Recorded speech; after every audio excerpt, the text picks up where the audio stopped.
இயேசு கிறிஸ்து பிறந்ததுல ஒரு சமூக நீதி இருக்குதுங்க. இந்த ரகசியம் யாருக்கெல்லாம் தெரியுது இல்ல, இயேசு கிறிஸ்து பிறந்ததுல ஒரு சமூக நீதி.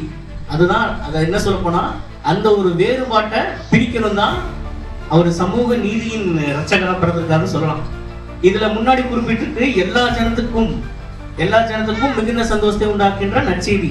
எல்லா ஜனத்துக்கும் போதே தெரிஞ்சிருச்சு இவரு எல்லாத்துக்குமே ஒரு ஈக்குவாலிட்டி, அதாவது ஒரு சமம் அப்படின்னு சொல்றதுக்காக சமூக நீதியை வெளிப்படுத்துறதுக்காக பிறந்திருக்கிறார்.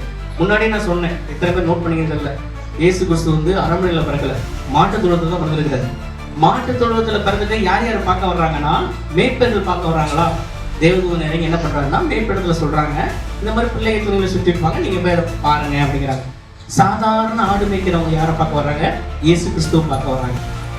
இன்னொருத்தவங்க வர்றாங்க, யார் அவங்க? சாஸ்திரிகள். அவங்க எப்படிப்பட்டவங்க? ராஜாவின் அரண்மனையில போய் ராஜாவுக்கு யோசனை சொல்றவங்க, ஆனா வேதத்துல இருக்கிற ரகசியங்களை உடைக்கிறவங்க, சொல்லப்போனா தீர்க்க தரிசனங்களை நம்புறவங்க, அப்படிப்பட்ட ஒரு ஞானிகள், அப்படிப்பட்ட ஒரு அறிவில் தேர்ந்தவங்க, ராஜாவை நேருக்கு நேரா பாக்குறவங்க. அவங்களும் யாரை பார்க்க போறாங்க? இயேசு கிறிஸ்துவ பார்க்க போறாங்க. இது மாட்டு தொழுவத்துல பிறந்தனால மேய்ப்பர்களும் பார்க்கலாம், சாஸ்திரிகளும் பார்க்கலாம், யார் வேணாலும் பார்க்கலாம், ராஜாவே பார்க்கலாம், சொல்ல போனா உலகத்துல இருக்கிற பெரியாலே பார்க்கலாம்.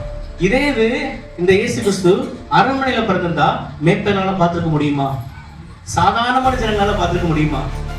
அதெல்லாம் நம்ம பார்த்துக்கலாம். பிறந்த ஒரு மாசம் கழிச்சு எடுத்து காட்டுவார் ராஜா, நம்ம பார்த்துக்கலாம். நம்ம அந்த ஒரு சொல்ல போனா அந்த ஒரு ஃபீல் நமக்கு கிடைக்குமா? அந்த ஒரு அனுபவம் கிடைக்குமா? இயேசு கிறிஸ்து ரட்சகர் பிறந்திருக்கிறார், நம்ம போய் பார்க்கலாங்கிற ஒரு அனுபவம் கிடைச்சிருக்குமா? மேய்ப்பர்களுக்கு கிடைக்கல. அப்போ இயேசு கிறிஸ்துவோட பரப்பு சமூக நீதியா இருக்குது. எல்லாருமே சமம். அந்த இடத்துல எல்லாருமே யார் பார்க்கணும்? இயேசு கிறிஸ்து பார்க்கணும் சொல்லி அந்த சமூக நீதியோட வெளிப்பாடு தான் இயேசு கிறிஸ்துவோட பிறப்பே.